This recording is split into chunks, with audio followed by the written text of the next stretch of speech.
প্রস্তুতি নাও, দেশের জন্য যুদ্ধের প্রস্তুতি নাও।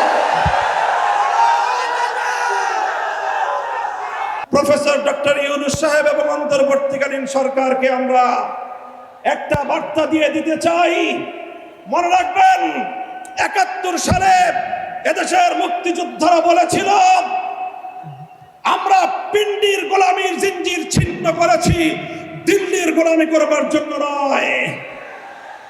আজ ২০২৪-এর জুলাইয়ের স্বাধীনতা সংগ্রামের পর আমি বলতে চাই, আমরা দিল্লির দাসত্বের শৃঙ্খল থেকে মুক্ত হয়েছি, নিউ ইয়র্কের গোলামি করবার জন্য নয়।